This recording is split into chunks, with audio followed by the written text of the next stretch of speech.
ஸ்ரீ சிவசங்கரா தேவனே, ஸ்ரீ சிவசங்கரா தேவனே. Shankaram Sivashankaram. Question from Govindan sir. பிரம்ம முராரி சுரார்ச்சித லிங்கம் என்று தொடங்கும் லிங்காஷ்டகத்தில் 7வது செய்யுளில் அஷ்டதரித்ர விநாசன லிங்கம் தத்பிரணமாமி சதாசிவலிங்கம் என்ற வரிகள் வருகின்றன.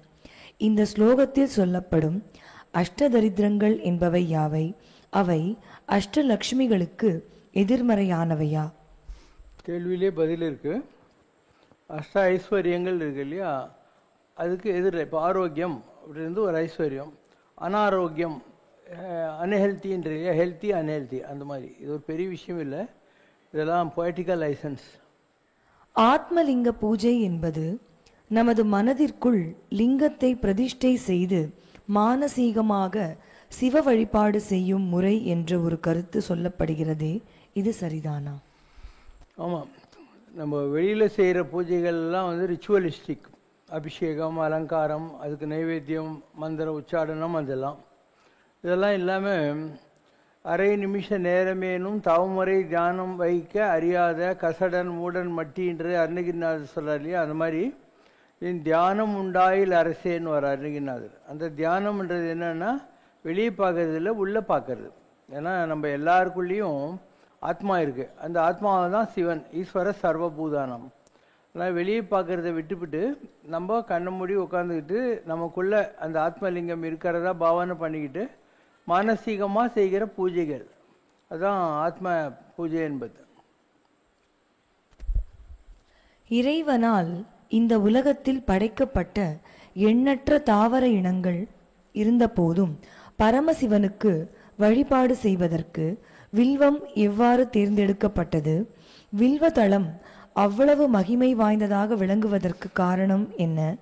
சிவனுக்கு பூஜை செய்ய பயன்படுத்தப்படும் அதே வில்வதளம் மகாலட்சுமிக்கு பூஜை செய்வதற்கும் பயன்படுத்தப்படுகிறதே, அதன் காரணம் என்ன?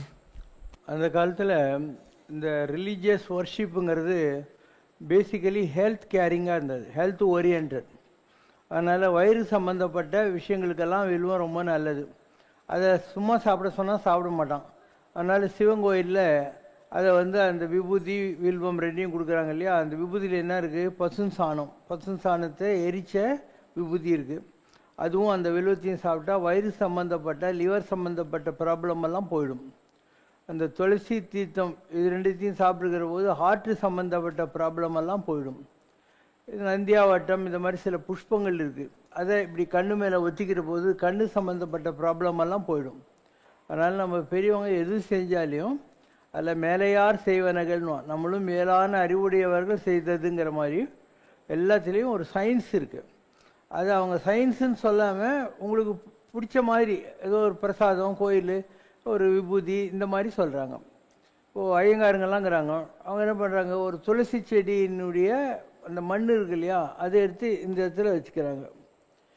அப்போது அந்த துளசி செடியில் ரேடியோ ஆக்டிவ் எனர்ஜி இருக்குது துளசி செடியில், அதுவும் ஹார்ட்டுக்கு சம்மந்தப்பட்டது, ஆக்டிவைஸ் ஆகும் நம்முடைய பிரெயின் சென்டரை.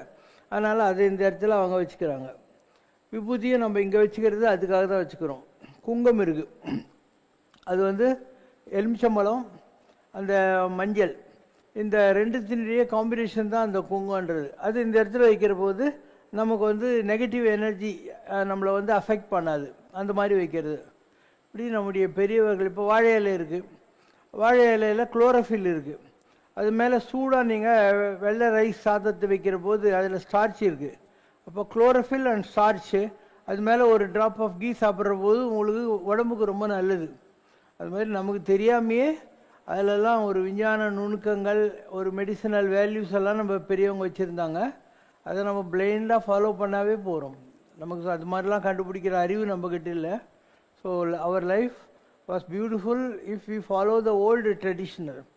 இப்போ கண்டதெல்லாம் சாப்பிட்றாங்க, ஜங்க் ஃபுட்டு அது இதெல்லாம் சாப்பிட்றதுனால எல்லோரும் ஏதோ ஒரு வகையில் அஃபெக்ட் ஆகுது. பிபி வருது, சுகர் வருது, இதுக்கு மருந்து சாப்பிட்டா அது வருது, அதுக்கு சாப்பிட்டா இது வருது, தண்ணியெல்லாம் அடிக்கிறாங்க, அதில் லிவர் ஃபெயில் ஆகுது. இப்படி விதவிதமான வியாதிகள் எல்லாம் இந்த காலத்தில் வந்துச்சு. நீங்கள் பழைய காலத்தில் இருந்த ஆளுங்களெல்லாம் பாருங்கள், 80 வயசான கூட கண்ணு நல்லா தெரியும், கண்ணாடியெல்லாம் அவங்க போடவே வேண்டியதில்லை. இப்போ சின்ன சின்ன குழந்தைங்களாம் சோடாபுட்டி கண்ணாடி ஒன்று மாட்டின்னு சுற்றின்னு இருக்குது. ஏன்னா அவங்களுக்கு கண்ணு அவ்வளோ நல்லா இருந்தது. இன்றைக்குள்ள எங்கள் ஜென்ரேஷனுக்கு அந்த அளவுக்கு இது கிடையாது. அதனால் நம்ம பெரியவங்க அந்த காலத்தில் இருந்த சிஸ்டம், அவங்க என்ன பண்ணுவாங்க, காலையிலேயே சாப்பிட்ருவாங்க, ஒரு 11 மணிக்கு சாப்பிட்ருவாங்க. நீங்கள் என்ன பண்ணுறீங்க, முதல்ல பிரேக்ஃபாஸ்ட் சாப்பிட்றீங்க. அவங்க 11 மணிக்கு சாப்பிட்டுட்டு அதுக்கப்புறம் சாயந்தரம் 4 மணிக்கு லைட்டாக ஏதாவது பலகாரம் எடுத்துக்குவாங்க. அது ஹெல்த் ஓரியன்டாக இருந்துச்சு. இப்போ நம்ம என்ன, ராத்திரியில் ஆஃபீஸ்லேருந்து வர்றான், டிவி பார்த்துன்னு இருக்கான், 9 மணிக்கு 10 மணிக்கு தண்ணி அடிக்கிறான், அதுக்கப்புறம் உட்காந்து சாப்பிட ஆரம்பிச்சிடுறான். அண்டு ஒரு நாளைக்கு 3 வேளை மினிமம் சாப்பிட்றாங்க. சில பேர் ஜங்க் ஃபுட்டோடு சேர்த்து 5-6 வேளை சாப்பிட்டுனே இருக்கிறாங்க. Every thing has changed over the years. நம்ம பெரியவங்க என்ன சொன்னாங்களோ அந்த ஃபுட் ஹேபிட்ஸ் வச்சுக்கிட்டு இருந்தால் ரொம்ப நல்லது. அவங்க அந்த காலத்தில் கோயிலுக்கு போவாங்க, கோயிலை பிரதட்சணம் பண்ணுவாங்க. அது ஆட்டோமேட்டிக்காக அவங்களுக்கு வாக்கிங்கோட பெனிஃபிட்டை கொடுத்துச்சு. சாஷ்டாங்க நமஸ்காரம்னுவாங்க. அப்போ அது பஸ்கி தண்டாலுக்கு ஈக்குவல் ஆகிப்போச்சு. கையை ஊனி கீழே படுத்து எழுந்திரிச்சு அந்த மாதிரி பண்ணுவாங்க. லேடிஸோட மார்பகங்கள் தரையில் படக்கூடாது. அதனால அந்த கோயிலுடைய 8 மூலையில் அவங்க வந்து மண்டிட்டு கும்பிட வேண்டியிருக்கும். அது மாதிரி எந்த ஒரு system of prayer or living இருந்தாலும் அது எல்லாமே ஹெல்த் கேருக்காக, ஹெல்த் ஓரியன்டுக்காக வச்சாங்க அந்த காலத்தில். இப்போ யாரும் இதெல்லாம் ஃபாலோ பண்ணுறதே இல்லை. அம்பாள் உபாசனா மார்க்கத்திலேயே ஸ்ரீவித்யா உபாசனை தான் மிக தலை சிறந்த வழிபாடு என்று சொல்லப்படுகிறதே, இதன் காரணம் என்ன? ஸ்ரீவித்யா உபாசனா மார்க்கம் ஆரம்பத்தில் அம்பாளை ஒரு உருவகத்தில் வழிபாடு செய்கிற மார்க்கம் என்றாலும் இறுதியில் ஒரு ஃபார்ம்லெஸ் டெஸ்டினேஷனுக்கு அந்த உபாசகரை அது அழைத்துச் செல்லும் என்று கூறப்படுகிறது. இறைவனுக்கு உருவமில்லை என்று தாங்கள் அடிக்கடி சொல்லுகிற நிலையில் ஸ்ரீவித்யா உபாசனா இறுதியில் ஒரு ஃபார்ம்லெஸ் டெஸ்டினேஷனுக்கு அழைத்துச் செல்லும் என்றால் இறைவன் என்ற பேரொளியை நம்மால் அதன் மூலம் இறுதியில் உணர முடியுமா? ஆதிசங்கராச்சாரியார் இருந்தார். அவர் இந்து மதம் அழிந்து கொண்டிருந்த காலகட்டத்தில் 6 விதமான வழிபாடுகளுக்கு வழிவகுத்தார். கானாபத்தியம்னா பிள்ளையாரை கும்பிட்றது, முருகரை கும்பிட்றது, விஷ்ணுவை கும்பிட்றது, சிவனை கும்பிட்றது, அம்பாளை கும்பிட்றது, சூரியனை கும்பிட்றது. இது 6ஆக வகுத்தார். வகுத்துட்டு ஒவ்வொரு கடவுளுடைய ஃபார்ம் எப்படி இருக்கும் அப்படின்னு தியான ஸ்லோகத்தில் சொல்லுவாங்க. அந்த அம்மா கரும்பு வேல் வச்சுருப்பா, கிளி வச்சுருப்பா, இந்த மாதிரி அதுக்கு ஒரு இது பண்ணியிருப்பாங்க. தியான ஸ்லோகத்தில் சொல்லுவாங்க அந்த ஃபார்ம் எப்படி இருக்கும், எந்த மாதிரி சிம்மாசனத்தில் உட்காந்துருப்பா, பக்கத்தில் புலி இருக்குதா, சிங்கங்குதா, எலிக்குதா, இதெல்லாம் அதில் சொல்லுவாங்க. அதுக்கப்புறம் என்ன பண்ணுவாங்க, அந்த அம்மாவை புகழ்ந்து இல்லை அந்த கடவுளை புகழ்ந்து ஒரு 108 1008 ஏதோ ஒன்று சாஸ்திரநாமம் அஷ்டோத்திரம் சொல்கிறது, அதெல்லாம் சொல்கிறது. அது சுற்றி வளைச்சி பார்த்தாக்கா எல்லாமே வந்து ஒரு 5-6 தவிர மற்றதெல்லாம் காமனாக இருக்கும் எல்லா கடவுளுக்கும். இப்போ சுலபாய அப்படின்னா கடவுள் எளிமையானவர், சுசிலாய ஆனால் நல்ல குணங்கள் உள்ளவர், இது எல்லா சாமிக்கும் பொருந்தும் இல்லையா? அந்த மாதிரி தான் எல்லா மந்திரங்களும் இருக்கும். அதுக்கப்புறம் அந்தந்த கடவுளுக்கு வர்ற ஒரு நைவேத்தியத்தை சொல்லுவாங்க. அது வந்து என்ன, இப்போ வடநாட்டில் இருக்கிறவன் உருண்டை வைப்பான், சக்கரை உருண்டை. நம்ம ஊரில் புளி சாதம், தயிர் சாதம் வைப்பாங்க. அது கூட லோகோ பின்னருசி, அவனவனுக்கு என்ன டேஸ்ட் பிடிக்குதோ அதை தான் வைப்பானுங்க நைவேத்தியத்தில். கடவுளுக்கு நிஜமாக அது பிடிக்குமா பிடிக்காது நீ வேணால் கண்டான பக்கத்துலன்னு பார்த்தானா, சும்மா எதிர்த்தான் அது. இது ஒரு பத்ததி, இது ஒரு systematic system start to worship. இதில் ஒரு ஃபீமேல் ஃபார்ம் இருக்குன்னா அதுக்கு ஒரே ஒரு மார்க்கம் தான் இருக்குது. லக்ஷ்மிக்கு ஒன்று, சரஸ்வதிக்கு ஒன்று, துர்கைக்கு ஒன்று, அந்த மாதிரிலாம் கிடையாது. இந்து மதத்தில் நிறைய தேவதைகள் இருக்குது. அதாவது ஸ்ரீசக்கரம்னா அதனுடைய உச்சியில் இருக்கக்கூடியது பராசக்தி, அந்த அம்மாவை சுற்றி லேயர்ஸில் இருக்கக்கூடியது மற்ற தெய்வங்கள்ங்கிற மாதிரிலாம் உண்டு. அதுதான் அந்த ஸ்ரீசக்கர பூஜைன்னு சொல்லக்கூடியது. அந்த மாதிரி மகாமேரு வச்சு பூஜை பண்ணலைன்னா தகுடு வச்சு பூஜை பண்ணுவாங்க. அதில் சில கர்வ்ஸ் இருக்கும். அந்த கர்வ்ஸில் வந்து இந்தந்த இடங்களில் இந்தந்த தேவதைகள் உட்காந்துட்டு இருக்குங்கிறது ஐதீகம். என்ன பண்ணுவாங்க, அந்த காப்பர் தட்டை வச்சு அதுக்கு அபிஷேகமெல்லாம் பண்ணி சந்தனம் குங்குமம்லாம் வச்சு அதுக்கு பூவெல்லாம் போட்டு அந்த தகுடுக்கு நைவேத்தியம் பண்ணுவாங்க. இந்த மாதிரிலாம் பண்ணுறது. இது எல்லாமே ஒரு அழிந்து கொண்டிருந்த ஒரு சனாதன மார்க்கத்தை எப்படியாவது ஒரு ஃபார்மேட்டில் கொண்டு வரதுக்காக ஆதிசங்கரர் பண்ணது. அதுக்கப்புறம் வந்த ராமானுஜரும் மத்வாச்சாரியாரும் அதை வேறு வேறு அவங்கவுங்களுடைய இஷ்ட தெய்வங்களுக்கு ஏற்ற மாதிரி மாற்றிக்கிட்டாங்க. இது அப்படியே எல்லாரும் ஏடிச்சாங்காப்ப மாதிரி பண்ணுறாங்க. நிஜமாக பார்த்தா கடவுள் ஒரே ஒரு ஆள் தான். உனக்கு அதில் டவுட்டே வேணாம், யார் சொன்னாலும் நம்பாது. நான் சொல்கிறேன், ஒரே கடவுள் தான் இருக்குது. ஒரு நாமம் ஓர் உருவம் இல்லாருக்கு 1000 திருநாமம் பாடினாம் தெல்லேனம் கொட்டாமோ. கடவுளுக்கு ஒரு பேரும் இல்லை, ஒரு ஊரும் இல்லை, எதுவும் கிடையாது. நம்ம தான் 1008 பேர் சொல்லி அவரை கும்பிட்டுன்னு இருக்கிறோம். ஒன்று, ஏதவன் பேர் யார் உற்றார் யார் அயலார், ஏதவன் ஊர். அவனுக்கு பேர் ஏது, ஊர் ஏது, வேண்டியவங்க யார், வேண்டாதவங்க யார். வேண்டுதல் வேண்டாமை இலானடி சேர்ந்தார்க்கு யாண்டும் இடும்பையலை. அவனுக்கு வேண்டியவங்கள் இல்லை, வேண்டாதவங்கள் இல்லை. அந்த மாதிரி ஒரு பாதத்தை அடைந்தவனுக்கு எந்த கஷ்டமும் உலகத்தில் வரவே வராது. அப்படி அப்போது ஒரே எலக்ட்ரிசிட்டி தான். மைக்கு, லைட்டு, ஃபேனு, ஏசி, டோஸ்ட்ரு எல்லாமே அதுதான். அந்த மாதிரி இருக்கிற ஒரே டிவைன் எனர்ஜி தான் இத்தனை ஃபார்ம்லேயும் வந்திருக்கு.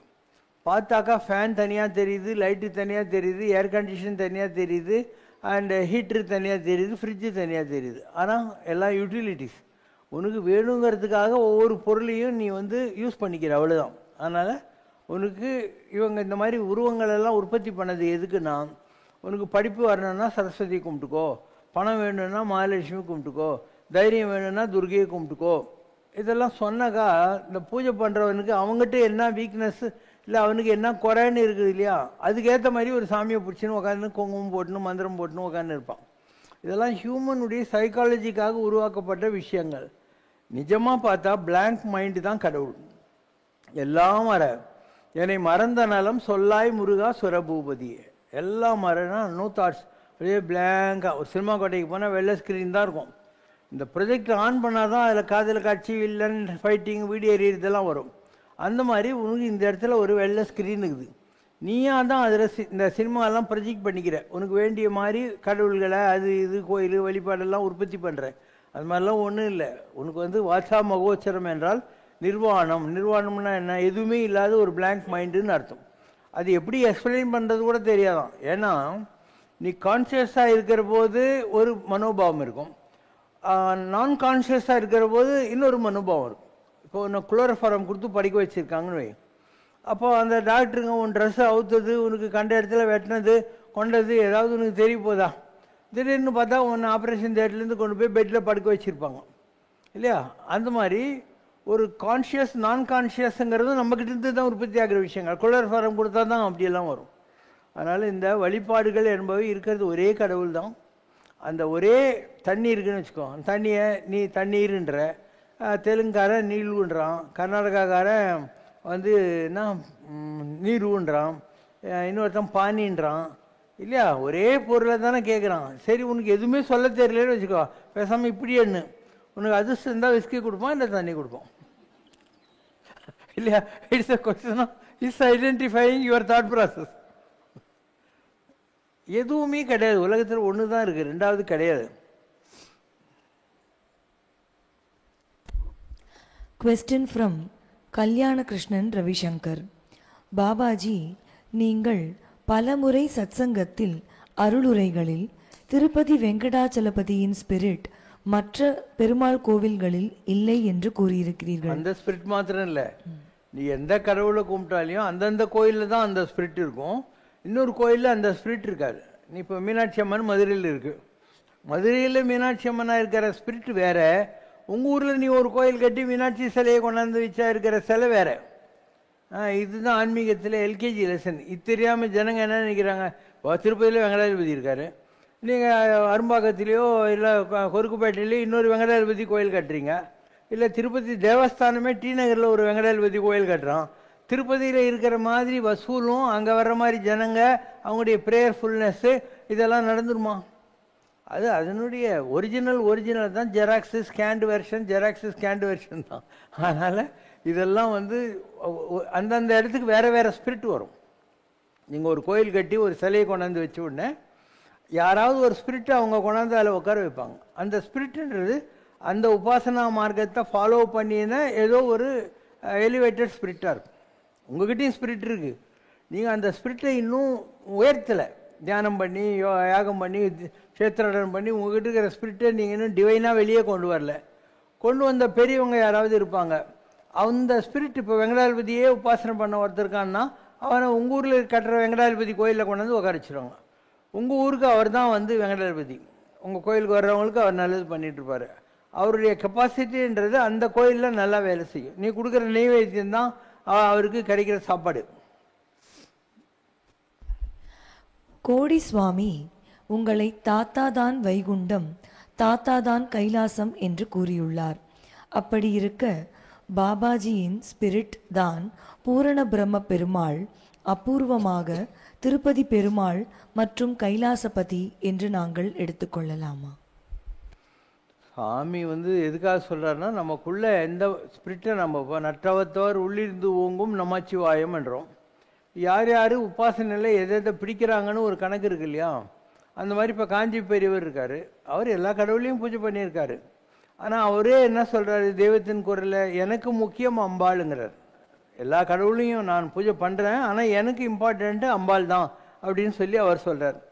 இப்போது ராகவேந்தர் இருக்கார், அவர் ஸ்ரீமூலராமரை கும்பிடுறாரு.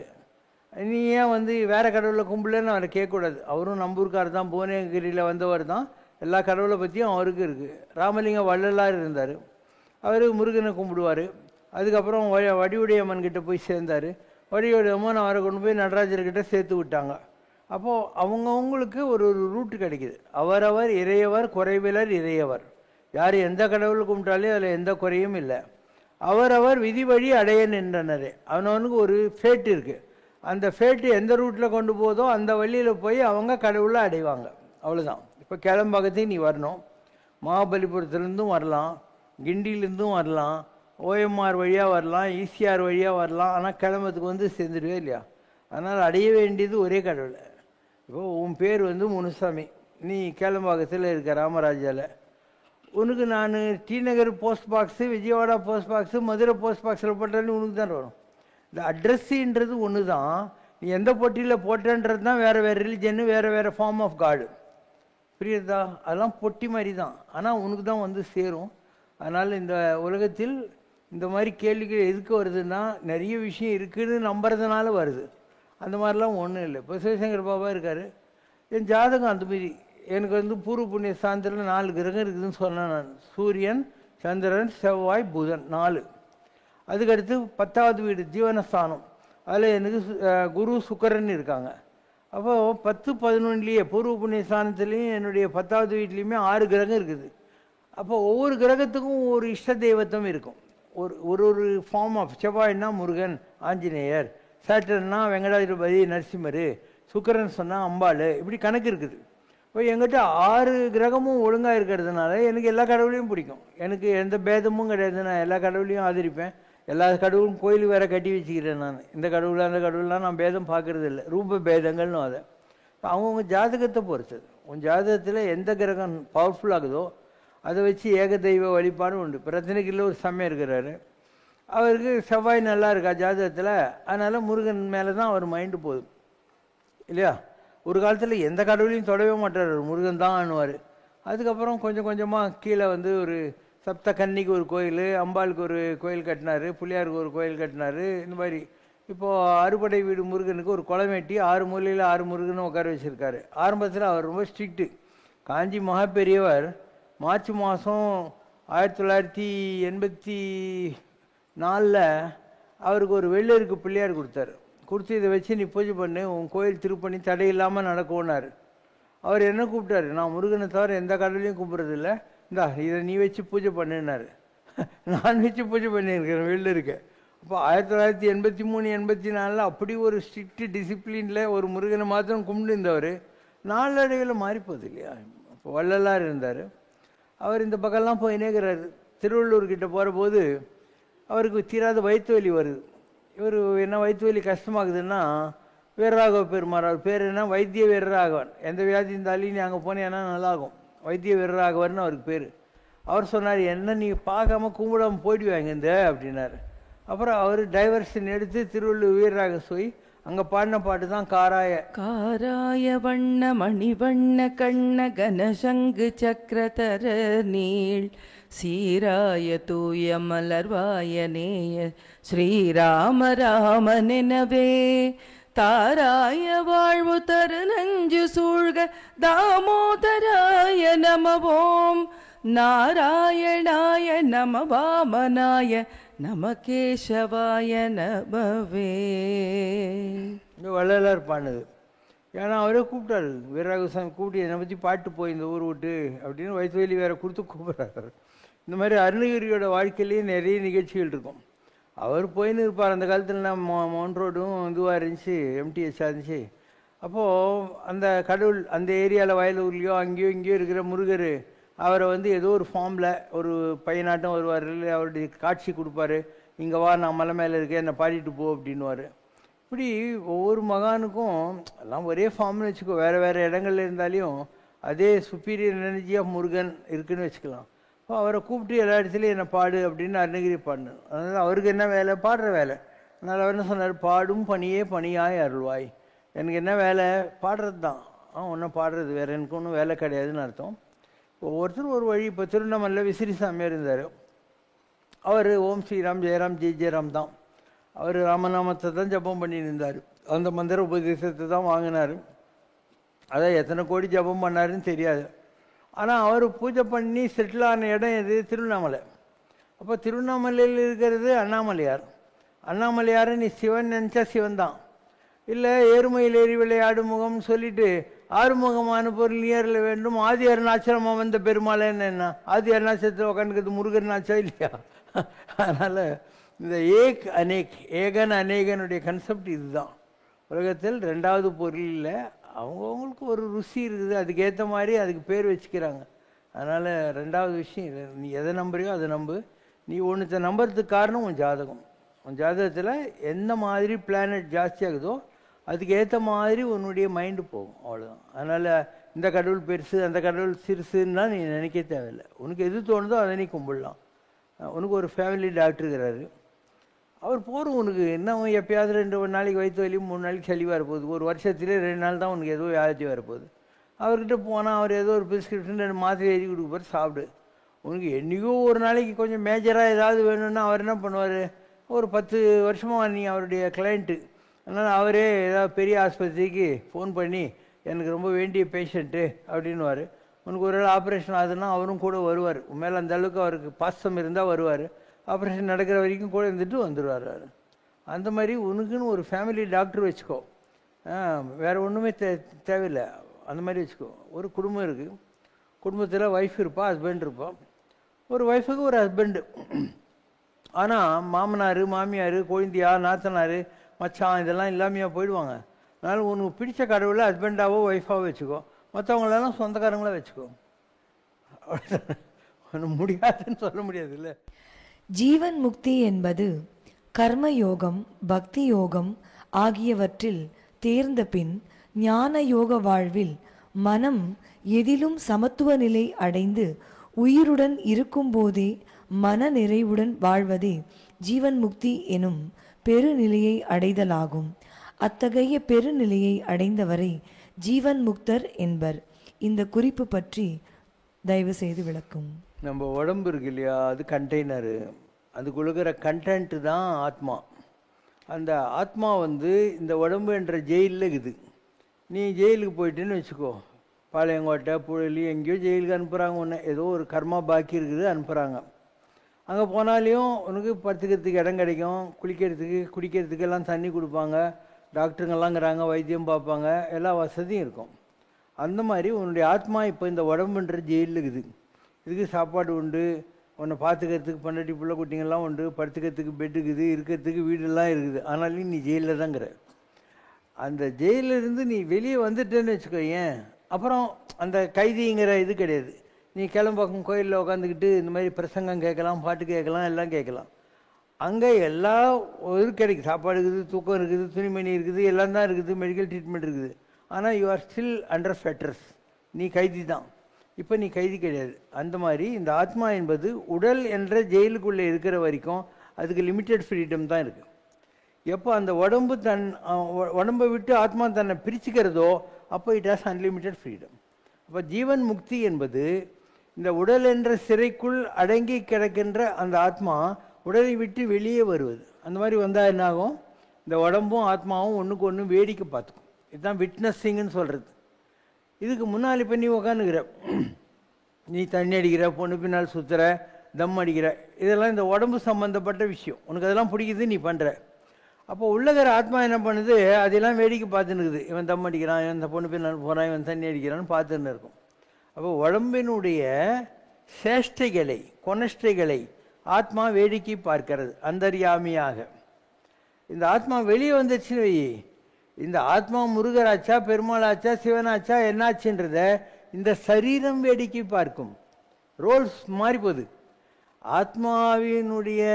ஆத்மா வேடிக்கை பார்க்கறதுலேருந்து என்ன இந்த உடம்பு ஆத்மாவினுடைய மிராக்கிள்ஸை பார்க்குற ஒரு பரிஸ்திதி இருக்கு இல்லையா, அதுதான் முக்தி என்பது. ரெண்டும் தனித்தனி ஆனப்புறம் தான் நான் சொல்கிற மாதிரி நடக்கும். உள்ளகிற வரைக்கும் உடம்பினுடைய வேலைகள் தான் நடந்துகிட்ருக்கோம்.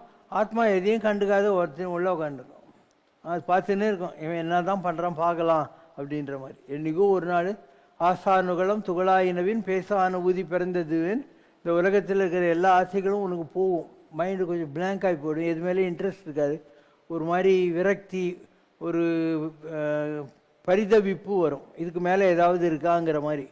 அந்த நிலை வர்றபோது உனக்கு ஒரு தாட்லெஸ் மைண்டு வரும், எண்ணங்களே இல்லாத ஒரு நிலை வரும். அந்த எண்ணங்கள் இல்லாத நிலை வர்றது போது தான் இது பிரியும். ஒரு மெட்டீரியல் ஃபெவிகால் போட்டு ஒட்டி வச்சுருக்காங்க. என்றைக்கானா ஒரு நாள் இந்த ஃபெவிகால் லூஸ் ஆயிடுச்சுன்னா ரெண்டும் பிரிஞ்சிருதா இல்லையா, அந்த மாதிரி இது. அந்த கர்மாங்கிறது தான் ஃபெவிகால். அதுலேருந்து வெளியே வந்துச்சுன்னா ஆத்மா வேறு சரீரம் வேறு. ஸோ ஆத்ம ஞானம் என்பது இந்த உடல் உண்மை அல்ல, உடலுக்குள் இருந்த உத்தமன் இருக்கான் இல்லையா, அவன் தான். உடலுக்குள் உத்தமன் ஒரு பொருள் கண்டேன், உடலை ஓவாது ஓம்புகின்றேன். அப்போ வெள்ளத்தில் உள்ளானும் வேங்கடத்து மேயானும் உளன் கண்டாய் நன்னெஞ்சே உள்ளுவார் உளத்து உள்ளன் கண்டாய் நன்னெஞ்சு. நீ எந்த சாமியை கும்பிட்டாலையும் அவன் உனக்குள்ளே தான் உக்காந்துன்னு இருக்கான். மனத்தகத்தான் வாய்மையலான். அதனால் அது தெரியாத வரைக்கும் இந்த உடம்பு தான் மெயின் நினைப்போம். உடம்புக்கு ஷூ வாங்கலாமா, செருப்பு வாங்கலாமா, ட்ரெஸ் வாங்கலாமா, சென்ட் போட்டுக்கலாமா, பார்பர் ஷாப்புக்கு போயிட்டு ஃபேஷியல் பண்ணிக்கலாமான்னு இருக்கும். சுடுகாட்டுக்கு போகிற போது என்ன ஃபேஷியல் போட்டு அனுபவ போகிறாங்க ஒன்று இல்லை. ஓம் என்பது இந்து மதத்தில் ஒரு புனிதமான ஒலி மற்றும் குறியீடு. இது பிரபஞ்சத்தின் அடிப்படை ஒலியை குறிக்கிறது. மேலும் இது பிரணவம் என்றும் அழைக்கப்படுகிறது. உபனிஷதங்கள் ஓம் என்ற மந்திரத்தின் பெருமையை எடுத்துரைக்கின்றன. மேலும் அது எங்கும் நீக்கமர நிறைந்திருக்கும் பரம்பொருளை குறிப்பதாக கூறுகின்றன. இந்த பரம்பொருள் மந்திரம் உபதேசித்த சுவாமிநாத சுவாமி பற்றியும் அதன் பொருள் என்ன என்பதை பற்றியும் விளக்கவும். சுவாமிநாத சுவாமிக்கு மாத்திரம்தான் அது தெரியும் நீ நினைக்காத. அவர் வாத்தியார். உனக்கு வேணும் நீ ஸ்கூலில் படிக்கணும்னா வக்கீல் வீட்டுக்கு போ, வாத்தியார் வீட்டுக்கு தான் போவேன். அது மாதிரி அவர் குருவாய் வருவாய் அருள்வாய்க்கு வகுனே, முருகர் வாத்தியார் இருக்காரு. அதனால் அவர் சிவனாக இருந்தாலும் இவர் தான் வாத்தியார். அதனால இவர் கற்றுக் கொடுக்குறாரு. அதனால் don't think is alone that is in that post, அவ்வளோதான். அப்போது இந்த பிரணவம்னா என்ன? இப்போது ஆ ஊ மா இல்லையா, ஆ ஊ மா இல்லை ஏஹெச்எம் ஆர்ஓயூஎம் இதெல்லாம் சேர்த்தாக்கா ஓம் வரும். அப்போ ஓம்ன்றதில் 3 விஷயங்குது. ஒன்று proton, neutron, electron, alpha beta gamma. அதையே நீ ரிலீஜியஸாக சொல்லணும்னா Brahma Vishnu Shankar. A U M O H M alpha beta gamma, positive negative earth. அந்த எர்த்துன்றது பிரம்மா, பாசிட்டிவ்ன்றது பெருமாள், நெகட்டிவ்னா சம்ஹார மூர்த்தியாக இருக்கக்கூடிய சங்கரன். எல்லாம் ஒரே விஷயந்தான் சொல்லுது. அதனால் பைபிள் என்ன சொல்லுது? முதலில் வார்த்தை இருந்தது. வார்த்தை என்னன்னா ஓம். உலகம் பூராவும் ஓம் தான் இருந்துச்சு. அந்த வார்த்தை ஆண்டவனாகவே இருந்தது. அதுதான் பிரம்மா விஷ்ணு சங்கரன். அதுதான் எல்லாமே. புரோட்டான், நியூட்ரான், எலக்ட்ரான், ஆல்பா எல்லாம் அதே தான். அதே ஆண்டவனாக இருந்தது. இது உனக்கு தெரிஞ்சதுன்னா இந்த உலகத்தில் முதல்ல என்ன இருந்தது? சத்தம். All the scientist are talking about the big bang. Big பேங்குன்னா என்ன? ஒரு 3 விதமான சத்தங்கள் வெளிப்பட்டன. அதுதான் நான் சொல்கிற OHM, AUM எல்லாம் இந்த மாதிரி. ஸோ சயின்டிஸ்ட் இந்த கண்டெம்பரரி டைம், இந்த present time wanted to recreate the Big Bang theory. ஆனால் they spent billions of dollars and blasted an atom to see whether that Big Bang happens. அதில் big bank அதை இவன் கண்டுபிடிக்கிறதுக்கு முன்னாடி இவனுடைய ஆராய்ச்சி லேபே உடஞ்சி போச்சு. அதனால் இன்றைக்கு வரைக்கும் no one is able to really explain how this Big Bang happened. அதனால் the easiest way is ஆகாசத்தில் சத்தம் இருக்குது, சவுண்ட். அந்த சவுண்ட் தான் ஓம். அதுக்கு கீழே வர்றபோது சத்தம். அந்த இப்போ காற்று இருக்கு இல்லையா, அதில் வந்து ஸ்பரிசம். It touches your body. Wind touch your body. And இந்த wind if you can hear properly Om is reverberating. நீ திருச்செந்தூர் கோயிலுக்கு போ. முருகனுக்கு எதிரில் ஃபஸ்ட்டு பிரகாரம், ரெண்டாவது பிரகாரம் ஒன்று இருக்குது. ரெண்டாவது பிரகாரத்தில் ஒரு செங்கல் அளவு ஓட்டம் இருக்கும். அதில் நீ காது வச்சு கேட்டியானா சமுதிரத்தினுடைய அலைகள் ஓ ஓ அப்படி வந்துக்கிட்டே இருக்கும். அப்போ உலகம் பூரா இருக்கிற சத்தம் இது ஓம். அப்போ கீழே வர்றபோது ஸ்பரிசம், தொடுதல். காற்று ஒன்றை தொடர்ந்து உனக்கு தெரிகிறது. அந்த சவுண்டு ஓம் இருந்துக்கிட்டே இருக்கு காற்றுல. மூணாவது வர்றபோது தண்ணி இருக்கு இல்லையா, அதில் டேஸ்ட் வருது. மண் இருக்கு இல்லையா, அதில் வாசனை வருது. நெருப்பு இருக்கு இல்லையா, அது எந்த இப்போ அரிக்கன் லைட்டில் வச்சானா அந்த வெளிச்சம் மாதிரி தெரியுது. பெட்ரோல் பாக்ஸில் வச்சா அந்த வெளிச்சம் மாதிரி, குத்து விளக்கில் வச்சாக்கா அந்த வெளிச்சம் மாதிரி. அதனால் எதில் இருக்கோ அந்த கண்டென்ட்டுடைய உருவம் அதுக்கு கிடைக்குது. அதனால் சுவை, ஒளி, ஊறு, நாற்றம்ங்கிறான். இந்த அஞ்சும் சேர்ந்தது தான் இந்த உலகம். இந்த உலகத்தில் நீ மனுஷனாக இருக்கிறது இல்லையா, இதை விட அற்புதமான விஷயம் ஒன்றுமே கிடையாது. நீ ஆகாசத்தில் இருந்தேன்னா வெறும் சவுண்டு விட்டுன்னு இருக்க வேண்டியதுதான். கீழே இறங்கினா ஸ்பரிசமும் சத்தமும் தான். இங்கே வந்தீங்கன்னா டேஸ்ட் இருக்கும். ஆனால் மனுஷனாக இருந்தால் பாரு, உனக்கு இந்த இடம் இல்லையா, இதுதான் ஆகாசம். இது கீழே இது வருது இல்லையா, இதுதான் காற்று. அது கீழே இது வருது இல்லையா, இதுதான் டேஸ்ட்டு. இது இருக்கு இல்லையா ஸ்பரிசம், எல்லாமே இருக்கா அவங்ககிட்ட. அதனால் மனுஷனாக இருக்கிறது தான் ரொம்ப நல்ல விஷயம். மனுஷனாகவே இருந்து அந்த தெய்வத்தன்மையை உங்கள்கிட்ட வெளியே கொண்டாந்தியானா அதுதான் ஆன்மீகம். மனிதனாக இருந்து தான் தெய்வம் மானுஷ ரூபேன. ராமாயணத்தினுடைய சம் டோட்டல் என்ன, மானுடம் வென்றதம்மா. மனிதனாக இருந்து ராமன் வென்று காட்டினான். அதனால் நீ மனுஷனாக இருக்கிறது தான் உனக்கு கிடைச்ச கிரேட்டஸ்ட் கிஃப்ட். அரிதறிது மானிடர் ஆதல் அரிது.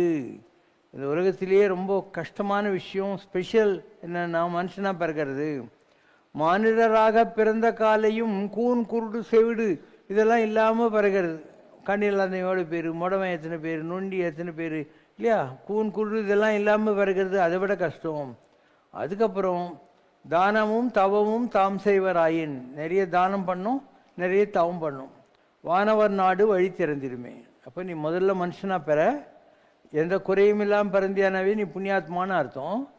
அதுக்கப்புறம் நீ நிறைய தானம் செய்யணும், நிறைய தவம் செய்யணும்.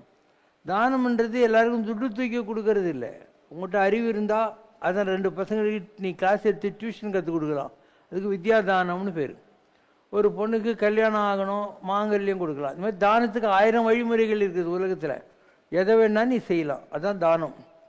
தவம்னா என்ன, நல்லது கெட்டது ரெண்டுத்தையும் ஒரே மாதிரி எடுத்துக்கிறது.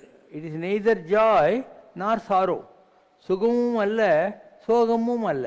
நன்றே வரினும் சீதே விலகினும் நான் அறிவது ஒன்றேயும் இல்லை. அதுதான் தவம்.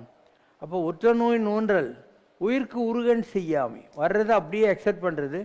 முடிஞ்சால் 4 பேருக்கு நல்லது செய்கிறது, இல்லை கெட்டது செய்யாமல் இருக்கிறது. இவ்வளோ செஞ்சானா அதுதான் தவம். நீ காட்டுக்கு போகாத, தாடி வளர்க்காத, காவியை வச்சு கட்டிக்காத, கோமணம் கட்டிக்காத, கையில் வாத்து ஓட்டுற குச்சி வெட்டிக்காத. இந்த 2 செய். தானம் செய், தவம் செய். தவம்னா என்ன, வர்றதை அக்செப்ட் பண்ணு, கொஸ்டின் பண்ணாத. எனக்கு ஏன் இந்த கஷ்டம், நான் முருகனை கும்பிட்டேன்னு என்ன ஆச்சு அப்படிலாம் கேட்காத. நல்லது அது. தானம் தவம்னா என்ன, ஒற்ற நோய் நோண்டு எது வருதோ அதை அக்செப்ட் பண்ணுறது. நம்மளால் முடிஞ்சால் நல்லது, இல்லைன்னா யாரும் கெட்டது செய்யாமல் இருக்கிறது. இதை செஞ்சானா போகிறோம்.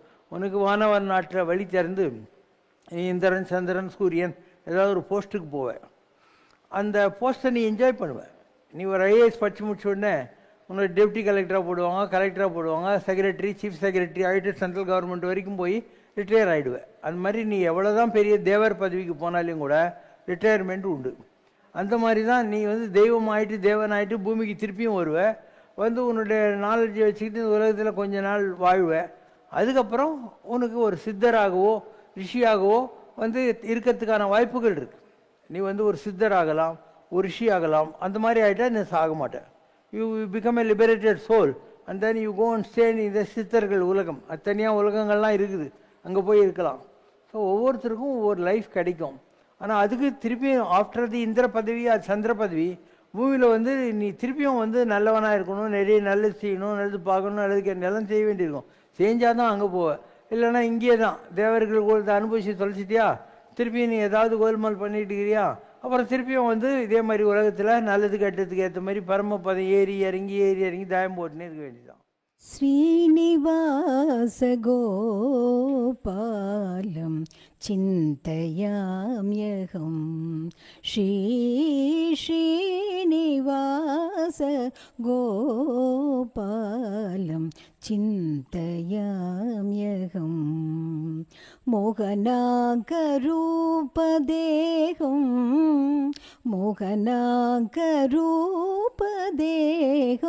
मोक्षवरद वेङ्कटेशं श्रीनिवास गोपालं चिन्तयाम्यहम् इन्द्रनीलमणिप्रकाशं चन्द्रबिम्बमुखविलासं सङ्गचक्रगदाधारं सर्ववेदगीतसारं श्रीनिवास गोपालं चिन्तयाम्यहम् दशविध अवतार कृष्णं दयासेद शान्तविष्णुं मन्नडी क्षेत्रनिवासं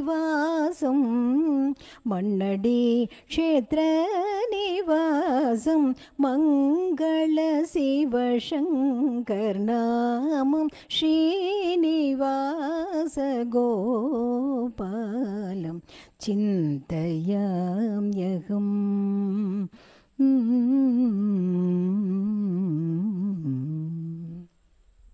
ಪಿಳ್ಳಂಗೋಪಿಯ ಚೆಲ್ಲ ಕೃಷ್ಣನ ಇಲ್ಲಿ ನೋಡಿದಿರಿ, ರಂಗನ ಇಲ್ಲಿ ನೋಡಿದಿರಿ. ಎಲ್ಲಿ ನೋಡಿದರಲ್ಲಿ ತಾನಿಲ್ಲದಿಲ್ಲವೆಂದು ವಲ್ಲ ಜಾನರು ಪಿಳ್ಳಂಗೋಪಿಯ ಚೆಲ್ಲ ಕೃಷ್ಣನ ಇಲ್ಲಿ ನೋಡಿದಿರಿ.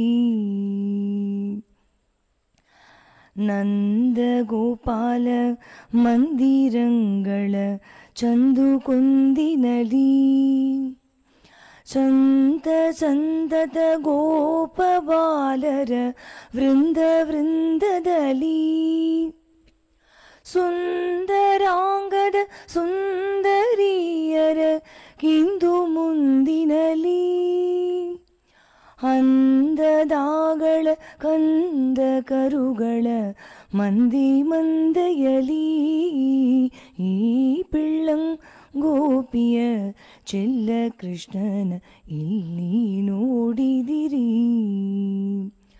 ಈ ಚರಾಚರದೊಳಗಿ ಅಜಂಡಗಳಾಚೀಚೆಯಲಿ ಕೇಸರೀಂದ್ರನ ಸುತನ ರಥತ ಅಚ್ಚಾಬೀಠದಲ್ಲಿ ನಾಚತೆ ಮಾಧವ ಕೇಶವ ಯೋಂಬ ವಾಚಗಂಗಳಲ್ಲಿ ವೀಸುಕೊಂಡದ ಪುರಂದರ ವಿಠಲನ ಲೋಚನಾಗ್ರದಲ್ಲಿ ಈ ಪಿಳ್ಳಂಗೋಪಿಯ ಚೆಲ್ಲ ಕೃಷ್ಣನ ಇಲ್ಲಿ ನೋಡಿದಿರಿ, ರಂಗನ ಇಲ್ಲಿ ನೋಡಿದಿರಿ. ಎಲ್ಲಿ ನೋಡಿದಿರಿ? நீலமேக கூட்டம் கண்டால் உந்தன் மேனி ஞாபகம், நெளியும் தென்றல் என்னை வருட நீ தீண்டும் ஞாபகம். கோல குயிலின் கானம் கேட்டால் குழலோசை ஞாபகம், கொஞ்சம் கிளி மழலையிலேன் குழந்தை உந்தன் ஞாபகம். ஆடுமயிலை கண்டால் நீயும் அசைந்து வரும் ஞாபகம், ஆர்க்கும் அலையை காணும் போதும் அனந்த சயனம் ஞாபகம். அருவி துள்ளி வருதல் கண்டால் உந்தன் பேச்சு ஞாபகம், ஆழ்மனத்தில் பதிந்தது நீ என ஆத்துமாவில் ஞாபகம். வட்ட நிலவில் உன்முகம் என்னை எட்டி பார்த்த ஞாபகம் வானவிலின் ஜாலமிலாமுன் வாழ்வில் செய்த ஞாபகம் உணவு உண்ண அமரும் போது உன்முகமே ஞாபகம் நான் ஊட்டிவிட வந்தால் நீயும் ஓட செய்யும் ஞாபகம் கனவு ஒன்று கண்டால் அதிலுன் காட்சிதானே ஞாபகம் காட்சி தரும் இயற்கை தன்னில் கடவுளே உன் ஞாபகம் ஓம் ஜெய் சிவசங்கரரே சுவாமி ஜகத் பரிபாலகரே ஆதி சங்கர அவதாரா அநாத ரக்ஷகரே ஓம் ஜெய் சிவசங்கரரே அன்னையும் தந்தையும் நீரென்றறிந்தும் அன்பில் நனைகின்றோம் சுவாமி அன்பில் நனைகின்றோம் ஆசானும் இறையாகிய தேவா நின்னடி பணிகின்றோம் ஓம் ஜெய் சிவசங்கரரே கைலையை பன்முறை வலம் வந்தாய் ஓ கருணாகர கீர்த்தி சுவாமி கருணாகர கீர்த்தி மயிலையில் நின்று வரம் தருகின்றாய் மங்களகர மூர்த்தி ஓம் ஜெய் சிவசங்கரரே ஆனந்த சாகரம் தனிலம்மையாழ்த்தும் அற்புத அருள் ஜோதி சுவாமி அற்புத அருள் ஜோதி ஆரத்தி செய்து பாடி மகிழ்ந்தோம் அருள்வாய் பரஞ்சோதி ஓம் ஜெய் சிவசங்கரரே நாராயண நாராயண ஓம் சத்யநாராயண நாராயண நாராயண ஓம் நாராயண நாராயண ஓம் சத்யநாராயண நாராயண ஓம் சத்யநாராயண நாராயண ஓம் ஓம் ஜெய் சிவசங்கரரே குறை ஒன்றுமில்லை மறைமூர்த்தி கண்ணா குறை ஒன்றும் இல்லை கண்ணா குறை ஒன்றுமில்லை கோவிந்தா